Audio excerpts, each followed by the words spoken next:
Okay.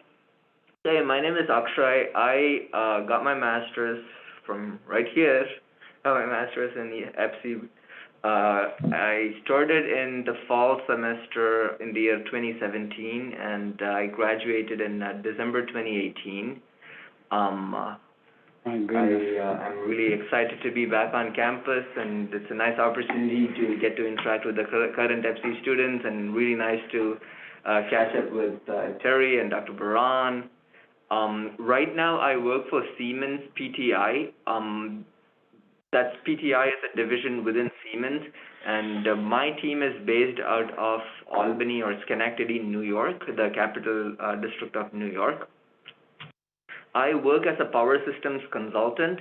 I know there are a lot of power systems jobs out there. You have like you work for a product-based role where you design switch gears, but what I do is consulting work. So I don't deal with equipment, I deal with studies.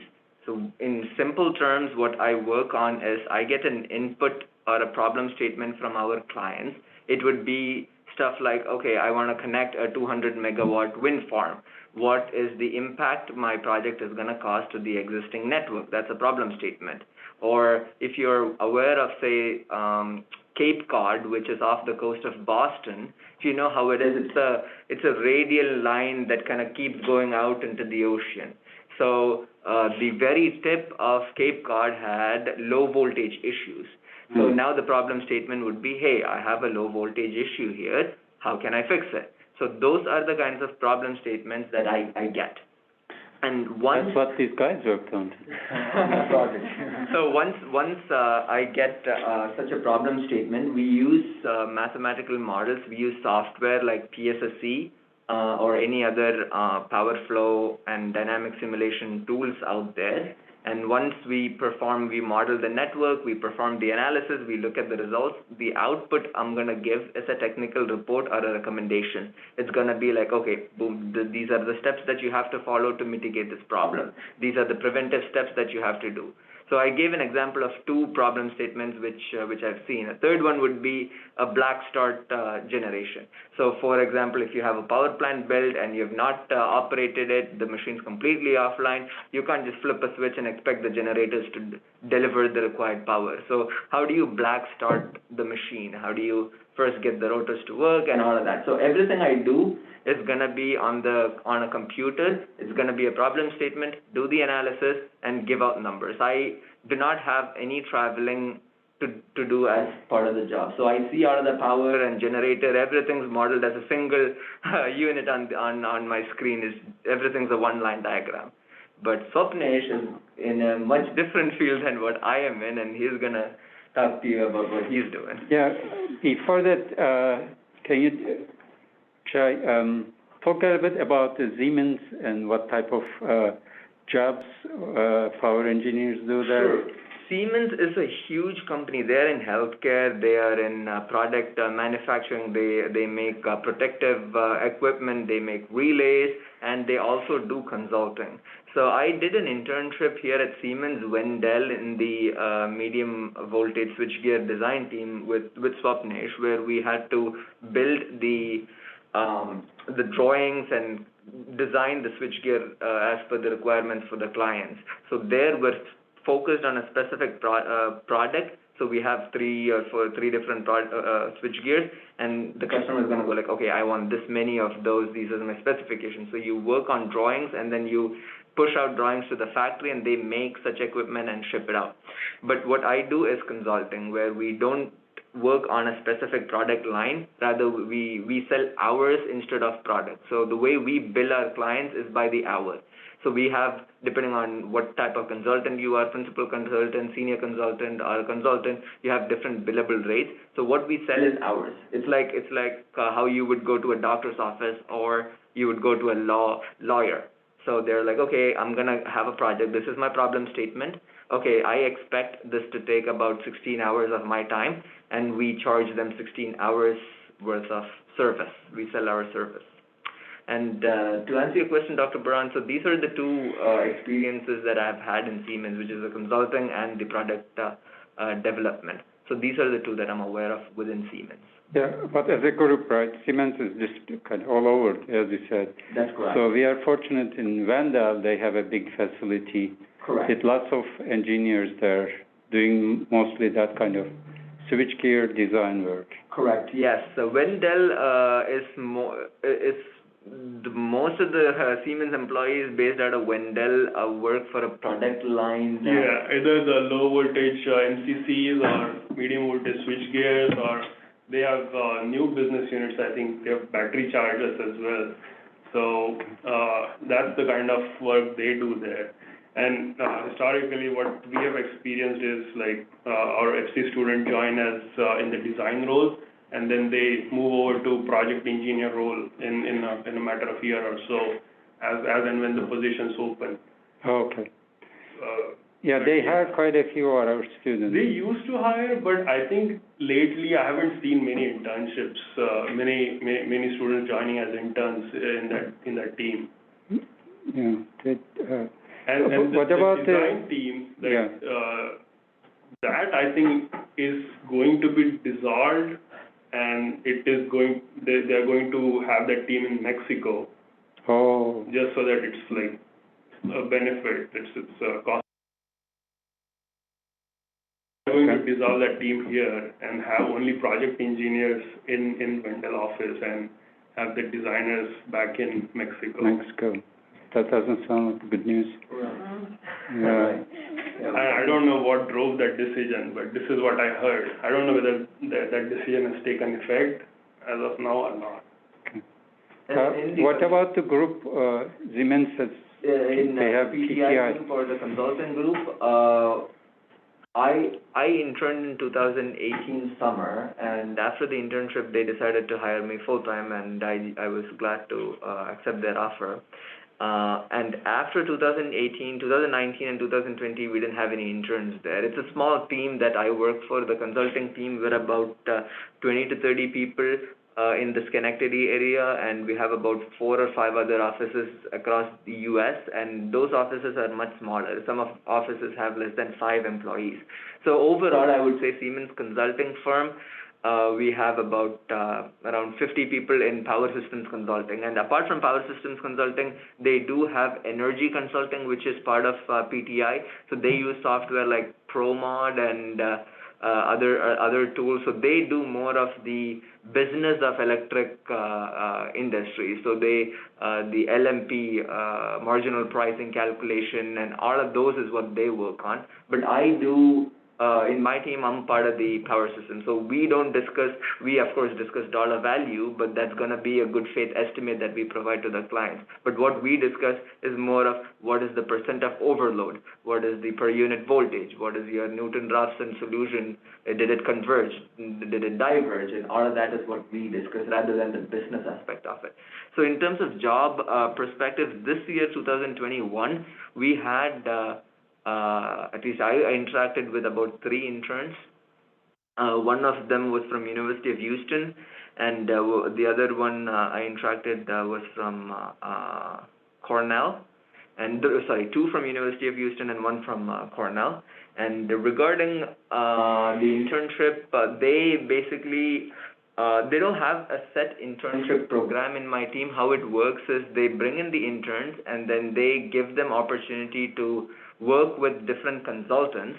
So imagine you have a doctor, and when you go to a doctor's office, you would have some assistants or some students with the doctor come in and kind of observing what the doctor does, right, and kind of contributing. So that's how it works in terms of internship. So they don't have a program where you're specifically told, okay, over the next 13 weeks or 12 weeks, this is exactly what you're going to do. It's more of who needs your help. So if someone is extremely overloaded and they believe that they can educate you and you get trained in the process, that's the way it works. So it's like, okay, so every intern, each of the 3 interns would have done completely 3 different projects. One of them would have worked in protection, one of them would have worked in dynamics, one of them would have worked in steady state. So it's kind of depending on what your interest is and who has the availability to be your mentor.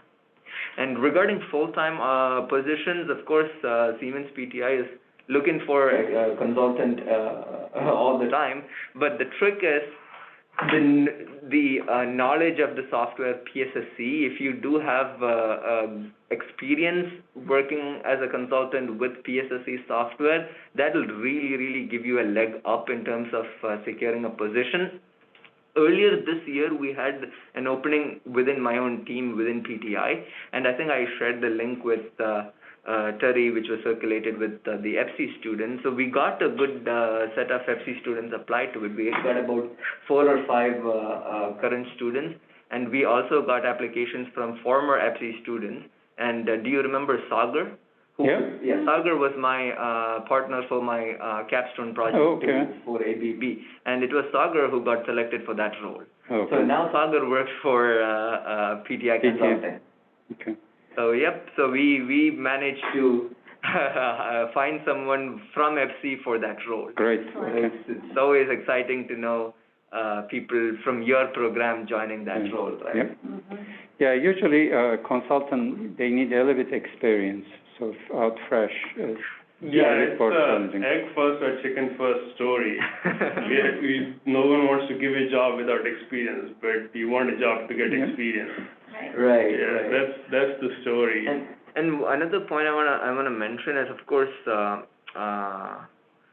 you need to get your EIT or FE and PE certification, but this is where Swapnesh and I, from the companies that we work for, we're going to present two sides of the coin.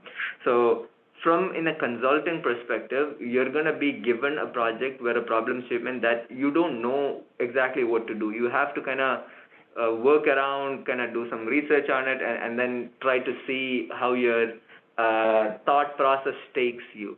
So for such a role in consulting in Siemens PTI, you will see more people with PhD than masters and EIT or PE certification. For example, in my team, I don't think in the entire PTI, I don't think more than 10% of the people have a PE license. So, and I was part of a project where we needed a PE certification, and we reached out to the Siemens in Wendell, and they offered one of their employees to go over what we have done and to authorize with the PE signature.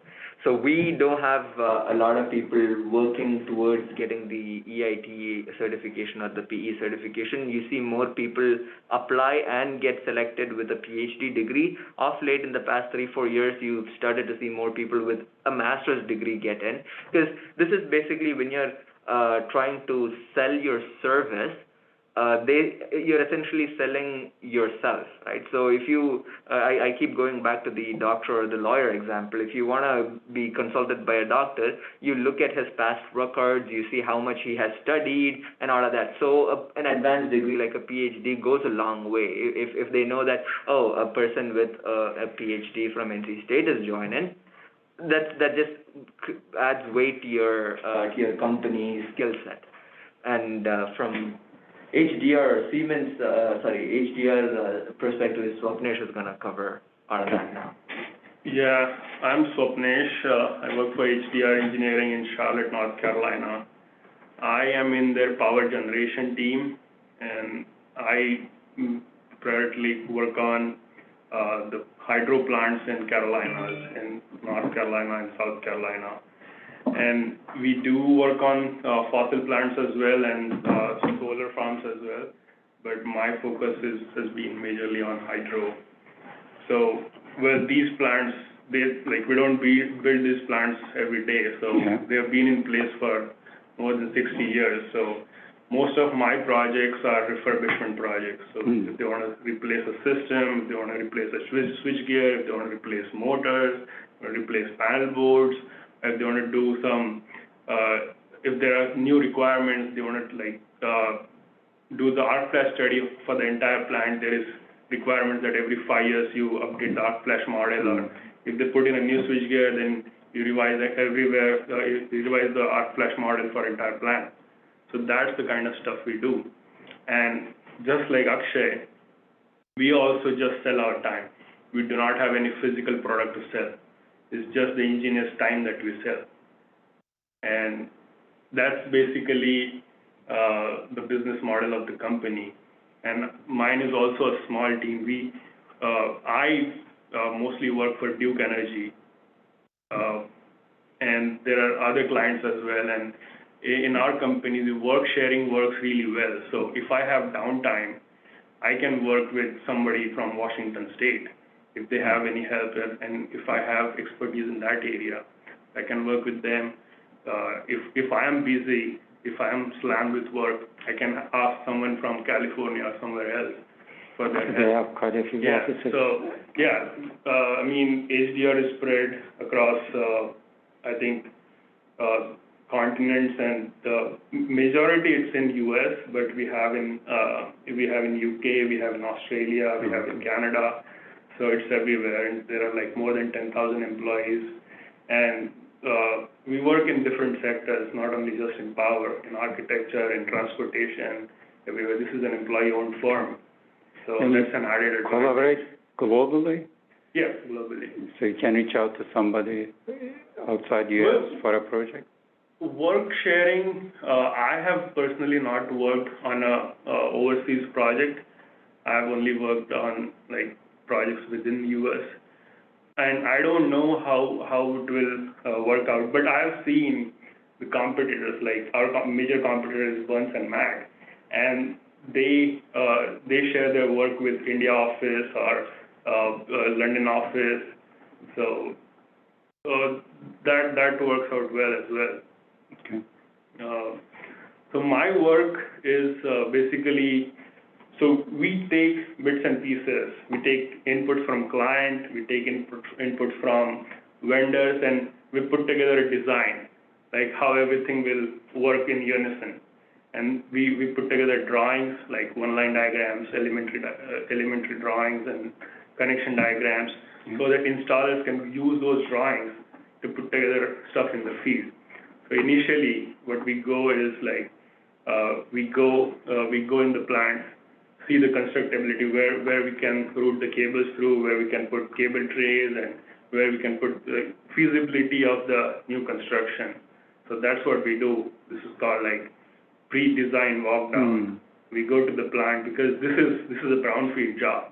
There are NEC clearances where you have to put stuff and how much clearance you have to account for, and then we come back, and with those inputs from site, we design stuff, and there are like inputs from vendor for the new stuff, and that's how we put together drawings. So from a fresh grad point of view, AutoCAD and MicroStation, these design tools really come in handy.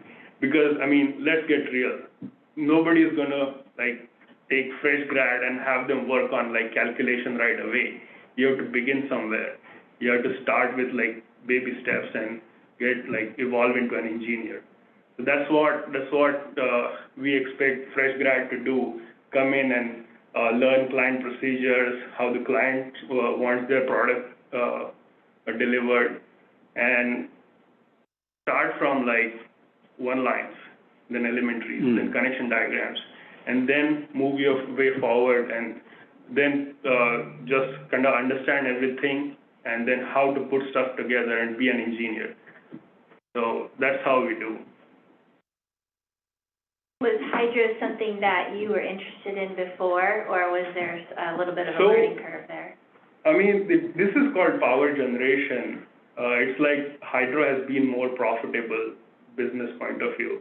That's why we have been more focused on hydro. Okay. But that being said, yesterday I was working on solar. Oh, okay. So it's mix and match. I've worked on substations as well. So there's a power delivery group different. There's power generation group different. There's transmission group different.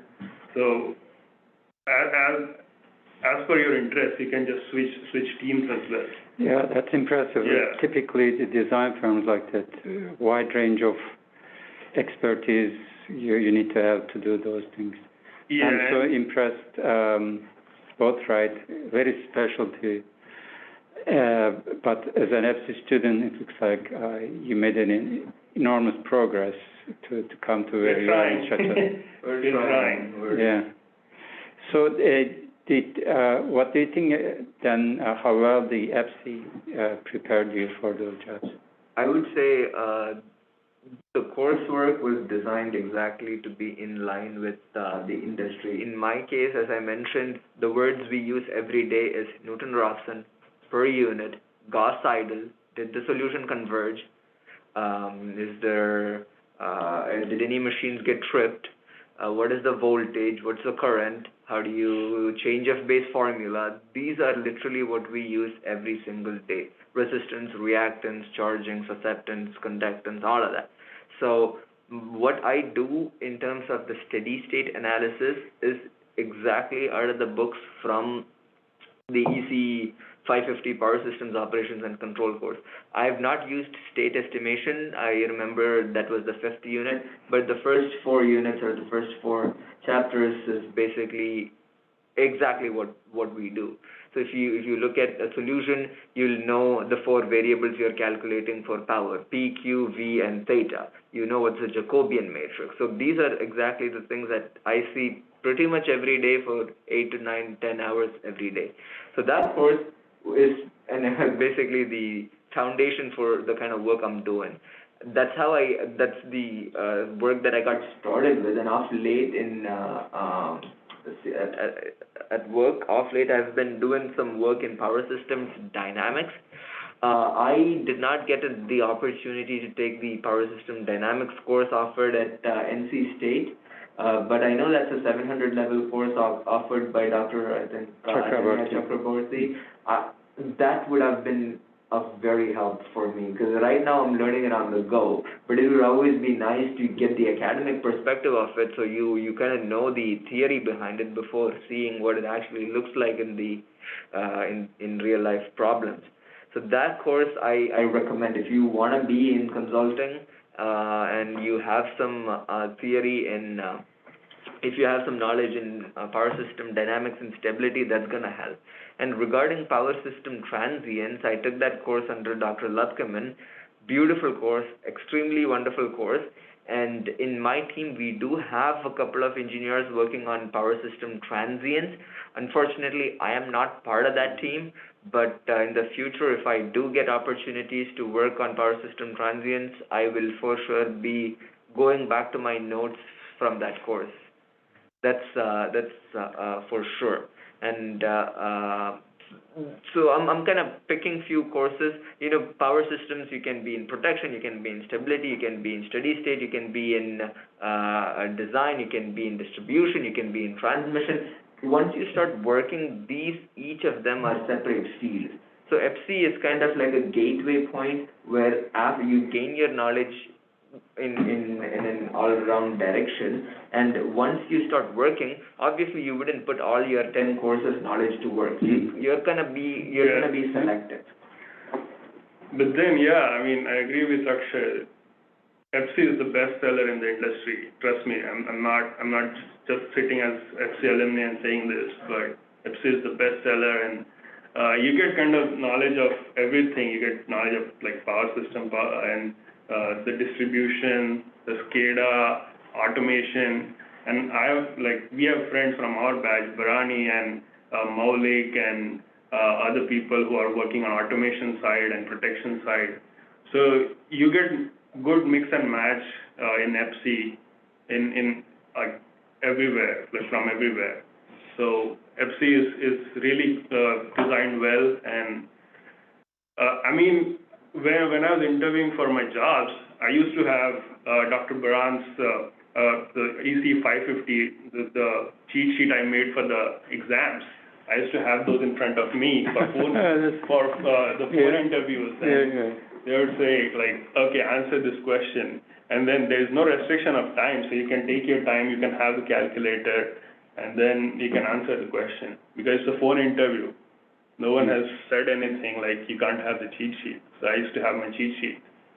I mean, both of you is a good example that what I want to hear is EPSE gave you an advantage. I want to also talk about how the cherry on the EPSE cake is... especially when you get hiring, I guess. Right. How do you use that advantage? Well, the That's my capstone question. project. So Oh, if you're looking for a job and you're in an interview, and of course, the way you get hired into a company, they get hundreds of applications, but Yeah. you got to stand out. If you want to stand out, you have to think of what sets you apart from everyone. Everyone's going to say, I'm hardworking, I'm diligent, I can do projects fast, I'm going to learn on the go, I'm going to do, if you're not any one of those, they wouldn't be willing to obviously get to the application phase. So now that everybody is at the start line, how do you go ahead and kind of make yourself shine from others? How do you stand out? And the way I was able to do it in my job interview was the capstone project. In any other university that offers courses in power systems in the U.S., you do not have the concept of capstone project. So you come after, you come out of the program and you would have published a couple of papers and you would have been extremely specialized. But when you're applying for a job and you say, oh, I know exactly how to do some fancy power electronic buck converter related project, you're extremely specialized. You're putting yourself in a tight room. You have to show that you know the business. And when you're going into the industry, getting hired by an employer, they wouldn't really appreciate your research skills unless they are able to make money out of it. Everything at the end in industry comes down to money. So then when you kind of are stepping into such a platform, how do you make money? If you have the best knowledge but the worst marketing skill, you're not going to be there. You have to advertise yourself. So then if you show that, yes, I know how to write a proposal, I know what goes into a proposal, I know there is a legal document as a part of the proposal, I know if you're selling hours, you have to budget it. Budgeting is the most important. So if you can use the skills that you gained in your capstone project, not just focus on your capstone project result, but the first part of capstone project where you write a proposal, you talk to a company, you have experience in writing emails, you have the ability to convey a lot of information as briefly and as crisply as possible. All of these might, sound like skills that you gain in life, but then these are the skills that you should present, and these are the skills that will, set you apart from the rest of the crowd. Yeah, in my opinion as well, capstone project is really helpful, and the interview is very little about your technical abilities. The fact that you got into master's or bachelor's degree and you're searching for jobs, you have a good GPA, that puts you at an advantage, and you already know technical stuff. So very little is asked of you technically in an interview. So it's more about like overall personality and what you bring to the table. What they look for is a candidate who's trainable, because that's a good point. Yeah, you know all the concepts from book, and out in the real world reality is different. So they want somebody who's trainable and who can get up to the speed and be profitable, who can make money for the company. So that's what they are looking for. Yeah. And so that's a very key, right? Everybody, when they interview, they have a specific skill set in mind. Yeah.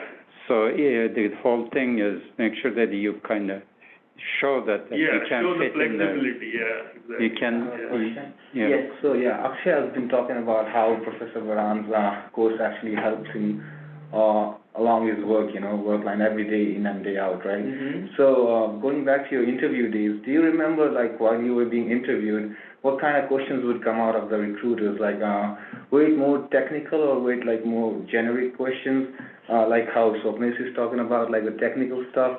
We are aware of the technical stuff, but in the interview it's actually not entirely technical, right? So could you give us like a sneak a peek into those interview questions, right?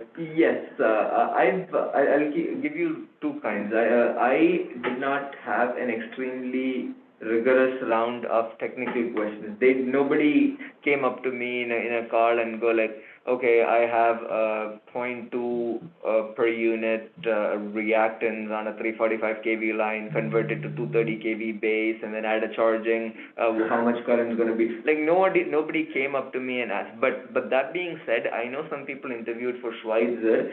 And a few other companies where they were more keen on giving you mathematical problems and making you solve it on the go.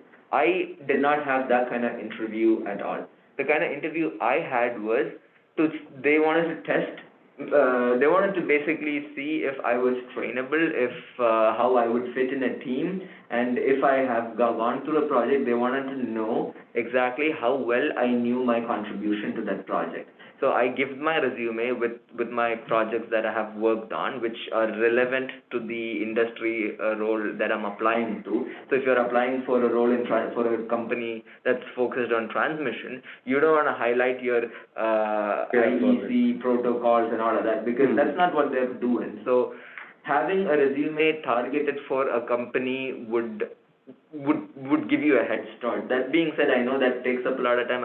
I was there at one point, and when you want to apply to several companies, it's easier if you just you use the same resume, right? But then it really makes a difference if you can tailor the resume, talk to someone who's working in that company, and don't go like, oh, I'm looking for a job, I want one.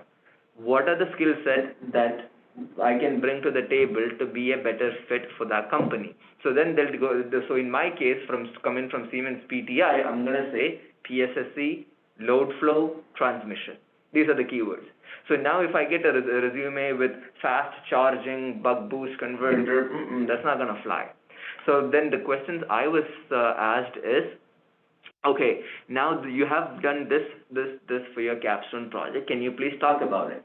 Once I start hearing some words from you, which is going to be the abstract of your technical work, of course, you're going to say, you're going to give me some technical introduction, right?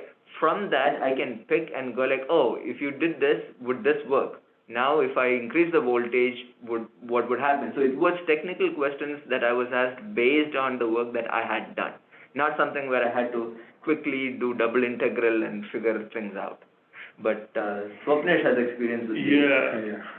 I've been through a lot of interviews, and it differs with company, the questions. Sometimes they would directly call you on site and they would just get done with just one interview. Some companies, they have first a recruiter would call you, they schedule a recruiter interview, and they would ask you the set of questions which they have on the paper with them. They don't know the answer. They would just record your answers with them, and then they would show to the hiring team, and then based on that they would screen candidates, and then you would go further to the technical round, and then after that, this especially happens for SEL Schweitzer, and then they would call some candidates, at least for one position they would call a couple of candidates or 3 candidates to their office, and then they would interview. They would ask you to present something either on SEL product or something that you have done, a 30-minute or 1-hour presentation. So that's how it works. But for me, for HDR, I just had on-site interview directly in Charlotte. So someone reached out to me on LinkedIn, and they just called me to Charlotte, and in one interview I was done. And again, most of my interview was on my capstone project and my previous work experience. But again, so if you get an interview call, you go on Glassdoor, and they have questions that typically are asked for that position. So there are questions on Glassdoor. You can go through those, or talk to people on LinkedIn, how to prepare for this interview. I have this interview call, and go about it and go through the job duties and what they're looking for, and make a guess what can be asked. And you would want to drive the conversation in your favor. So you have to be smart about that during the interview. But at the same time, you don't want to not answer their question. So if you have to be, I can't put it in words, but you have to drive the conversation in a way that it would be in your favor. Like, for example, just to add to the point Swapnesh is making, to drive the conversation in your favor is very important. For example, so right now I started talking to you about what I do for work. Okay, and I did do some work in protection, but I never mentioned that on top of my list, because now if I did mention, you're gonna go like, what did you do in exactly in protection? Did you coordinate this relay? What kind of protection scheme did you do?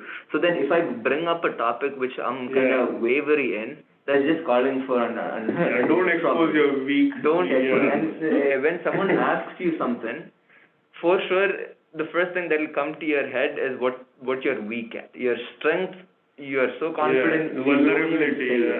So then, most of my work is steady state and dynamics, but I'm more confident with steady state. So I keep mentioning in an interview call, I would keep mentioning stuff that I know, so that I'm giving them a bunch of options to pick from where I know I'm good at all of them. So if you expose your weakness and give them that option, and they pick you, then you're going into dangerous waters. So we don't want that.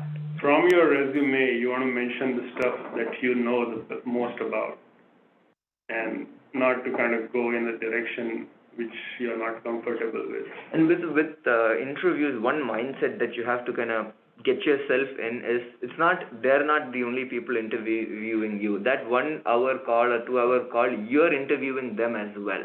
So you want to ask good questions. Of course, you want to give them the time to ask you questions. You explain this and go like, okay, this is what I've learned in class. How much of this do you see every day at work? Now you can, you're taking the 550 course, right? So then you can go like, okay, right now I'm doing nodal analysis versus power flow analysis. Do you observe this in your company? You kind of interview them as well. Make it as a conversation rather than just question and answers. Make it as a conversation. Very good comment. And see, asking questions, it might not sound something like something. It just would sound trivial, to be honest, when I ask you to ask a lot of questions. I mean, these are the things that you say 2 or 3-year-old. But then when you are given a project in a company, they won't give you all the information. Like, they're not there to make a benefit for you. They're hiring you so that the company will get benefited from your skills, right? So one thing that they really want is your ability to ask a lot of questions. So if I give a project to an intern, and the intern works on stuff and the intern assumes or does not know, and the intern is just quiet, we wouldn't be happy. We want the intern to speak out and ask questions. So if I tell you 10 points, I would have missed 5 out of, But then if the intern asks me questions, then I have a sense of security, knowing that, even if I missed conveying something, that person does not miss it. He or she is able to clarify that with me. So ask questions two-way. And I'll tell you a recent experience. We hired a summer intern just recently. And our intention was to give them a full-time offer. And the thing that did not tilt the scale in their favor is they were not asking questions. That's because if you're working in that area for like a couple of years, or like my boss who's been working in the field for like 10 years, sometimes you don't know what the beginners are facing, what issues they're facing. So you want the beginners, the new grads and the interns to be like proactive and ask questions, so that they get a sense of security. Okay, if we have missed something, or if they're facing some issue, they would just come up and ask without any hesitation. And this is how you learn and evolve. So that's very important. And I mean, everybody starts somewhere, so you got to start, and out there, it's really healthy environment to grow. And because in power systems, overall, there are so many people retiring, and there are not many people in new grads. So the industry is booming right now, and with COVID pandemic, the hiring was frozen. So now there are a lot of job opportunities. So this is, I think, the best time to graduate and find a job in industry. And few points, I'm sure this might sound redundant, but very important. every interview, can you please talk about yourself? Exactly, yeah. So then these basic questions which we know, we can predict those basic questions, have a strong answer. Because no interviewer is going to pick up the phone and go, oh, can you please tell me about your capstone project, or can you please tell me about your ECE 550 project? They're going to go they're going to start the conversation. So what do you like to do? So you have to keep it crisp, clear, and to the point. So come up with that. You recycle that for every single interview you have. And few other questions that they're going to ask is, what is the biggest technical challenge you faced in each project? For each project that you have in your resume, have these points ready. What technical challenges you faced? What was the process? What was the input? What was the output? A quick 2-line definition of this. And if they ask you to go detail, of course, then go detail in it. So be prepared for anything in your resume, any point. Make sure you have all of these points covered. Yeah, and what I used to do is, this is the first question that you are going to be asked, like, tell me about yourself. And you're nervous to begin with, like, most of us are nervous. So what I like to do is, like, have a script ready so that I nail the first question. And with that, I enjoy that little win and go forward with confidence. Exactly. So I used to have a script ready, even if it is like, no one's going to judge you. It's a phone call. So, and in person, you are more confident, you are seeing the faces. So you have that confidence with you. But over the phone, you are not seeing the person on the other end. So having a script ready is like, I used to have a script ready, and then obviously you would go off script. But then you have how you're going to navigate through that interview. I used to, that really helps. And yeah, exactly, like any possible question that you can be asked from your resume, just have answers ready. And then these questions, these HR type questions, what are your strengths, what are your weaknesses, just have a script ready for that as well. And most of those questions you will not be counter questioned on. So just have a script ready and go with the script. And say you do a project on power flow analysis, okay, and then you would used Newton-Raphson to solve your case, okay? Newton-Raphson to solve your power flow. Okay, and then so now you know exactly everything about Newton-Raphson. You know Jacobian, you know power mismatches, you know delta V, delta theta, you know the partial derivatives that you have to evaluate to go into a Jacobian. All of that, you know that really well. But an interviewer will ask questions like, I see that you use Newton-Raphson. Can you please explain why you did not use decoupled method or Gauss-Seidel? So all your preparation about Newton-Raphson goes out the window now. So it's like, as in an industry, they want to know why you chose that method. Is that the most apt for the project you're doing? So that's like, you know, you wouldn't expect that kind of question. You would go like, okay, I'm technically super strong because I know this project really well. I did it without any support from anybody for 8 months. So you would know just the column of your project. But then you want to know kind of why you picked that and why you did not pick the other, say, Gauss-Seidel or decoupled power flow. So you have to be prepared for these kind of questions as well. Yeah, and I remember in my interview, I said, sorry, I don't know this stuff. That helps too, so that like you don't lie, obviously, and then you don't go beyond your limits. Or you can say, oh, I only know some of it, I'm not sure about the answer, I want to try. That's it. As simple as that. There's nothing wrong in that. It's very dangerous to guess. Going there to start your career, so they're not expecting to know everything. And so they're not hiring you because you have excellent knowledge. If that's the case, they would hire someone with 40 years of experience.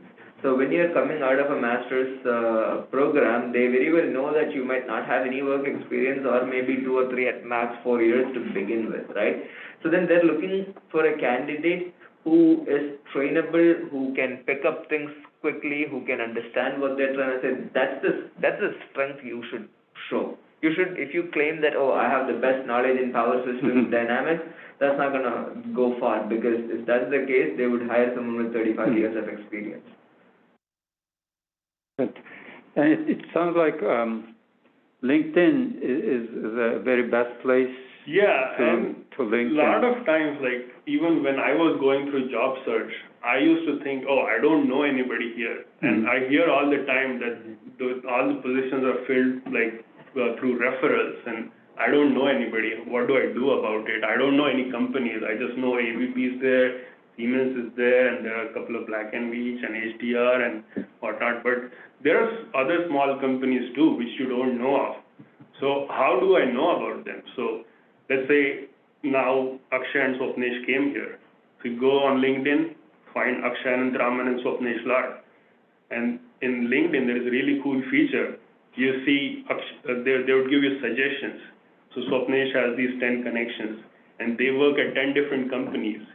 And then you go to that company, and then you see what kind of work they do, what kind of positions they have open, and then employees who work there, and then their connections, and then it is cascading, and then you have a list of 100 companies, and then you kind of pick and choose locations, and some companies, they have restrictions on whether, again, one more thing about your sponsorship status. Be as truthful as you can be, because some companies, they want to hire international. Some companies, they, as a part of their policy, they do not hire international, they do not sponsor. So be as truthful as you can be, because there's a possibility that you can get in trouble with that. So with your job procedure, you have to be transparent and truthful. And yeah, this is how you approach, and you connect with people on LinkedIn. Do not ask for a job interview or offer right away. You get to know what they do, because no one's going to hand you any interview call or anything. So you make a good contact with them, and then if there is an open position, then you ask, like, what are the requirements for this? Do not ask for an interview call directly. And be very specific about how you put your words. Do not use LinkedIn as a text message. Be very good at English, be very good at grammar, and be professional on LinkedIn. Exactly. Extremely important. Yeah. If I get any message or... it puts me off with the grammar that's not good. I mean, I want the message to be professional.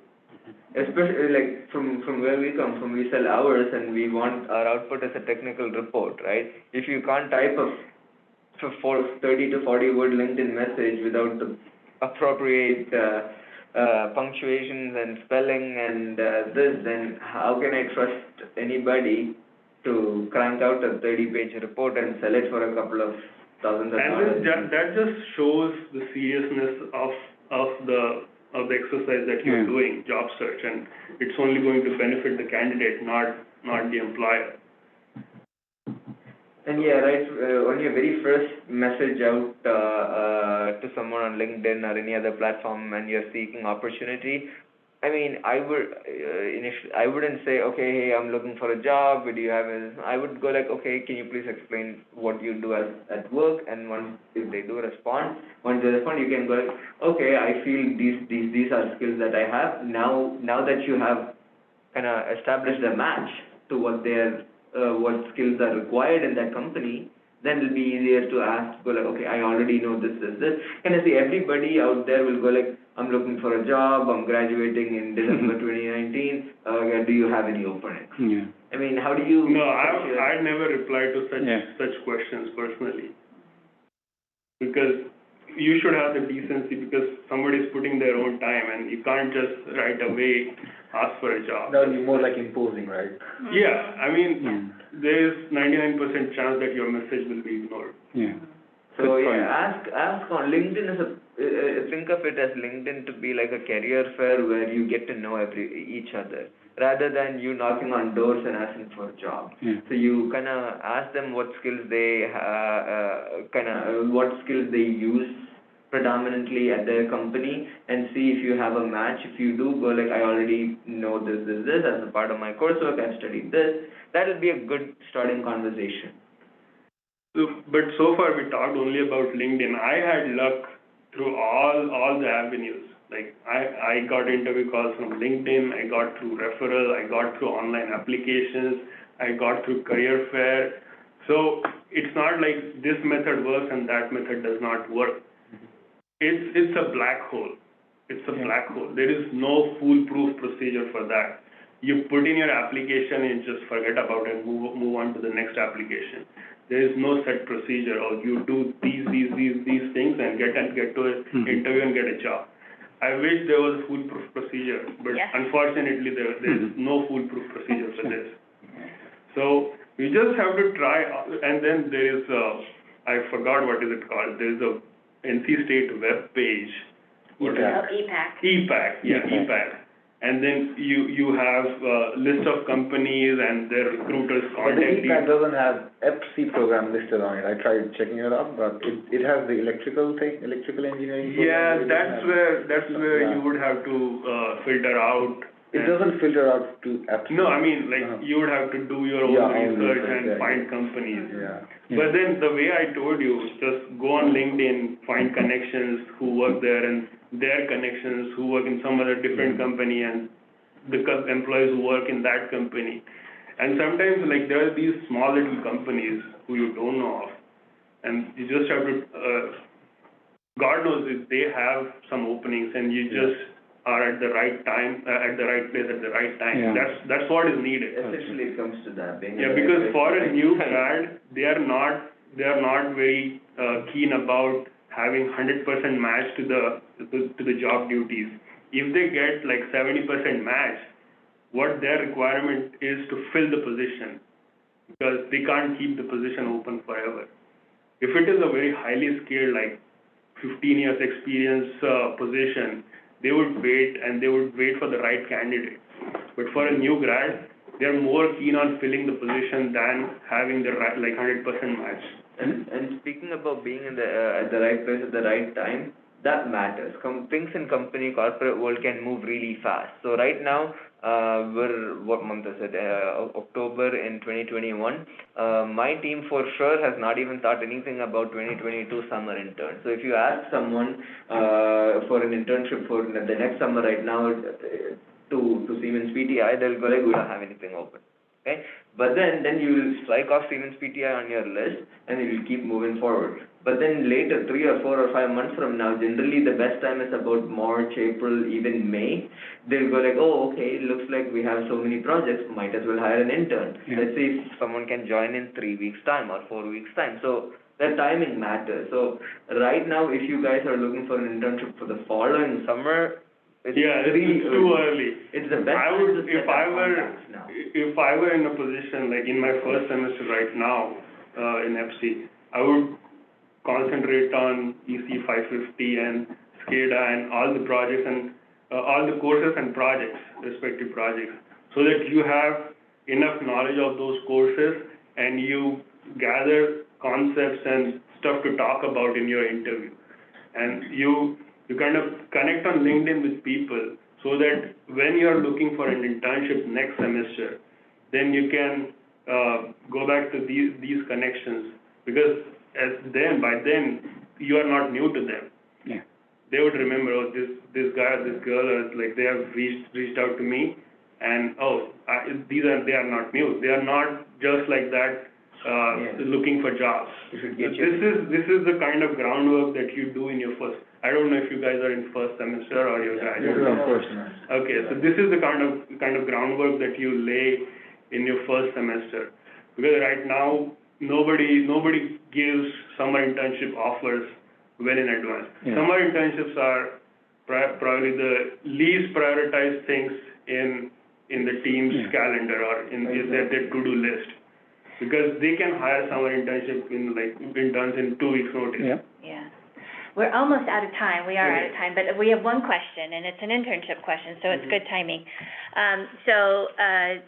They ask if, say, for example, you want to work on power system protection in the future, and you applied for jobs or internships with similar profiles, and you get a call for a different profile but related to power systems. What do you suggest? What would you do? See, it kind of depends person to person and the time you have on your hand and how badly you want to do power system protection, or you're okay just testing the waters in internship and then have internship experience in America on your resume, at least some kind of internship experience on your resume, and then based on that you apply for your specific interest for full time. So I would say if it is like just beginning in February or January and then you get an offer for something else, you can decline the offer if you really want to do power system protection. But if you are like, when does the summer start? Like around May is our final exams. If you are in first week of May and you think that the interview you're not getting enough interview calls, then you can decide, maybe I should just take this opportunity, just better than sitting idle or not having any internship at all. I'll take this opportunity, get some industry experience, and like I said, in my company there are so many teams.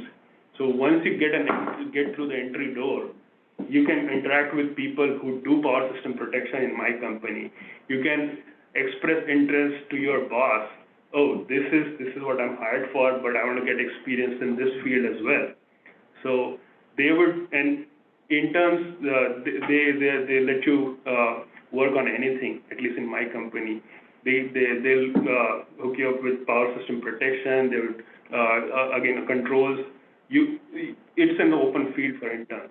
So it's a flexible procedure once you get into the company. I just want to underscore, I know Swapnesh mentioned this in his answer, but I just want to pick that point up and underscore that point. Internship is not where you're going to be there forever. Internship is like trying a new product at the grocery store. So you have to get an experience. You have to show that, okay, you have an industry experience. Doesn't mean you did an internship in power system protection. Doesn't mean all your full-time job applications are going to be confined to power system protection. You can get an internship, get an experience, show that you're capable of doing this, and apply to whatever you want. We have people who have interned in a completely different field from what they're working in. And the other point is getting your foot into the door. So, for example, in my batch, Sagar, he was working for the low voltage motor control center at Siemens Wendell, which is a product-based team, and now he is with consulting. So once you are in, it's you can express what you want to do, and you can take it from there, provided your company is. I'm not saying it's going to work 100%, but of course, if someone in the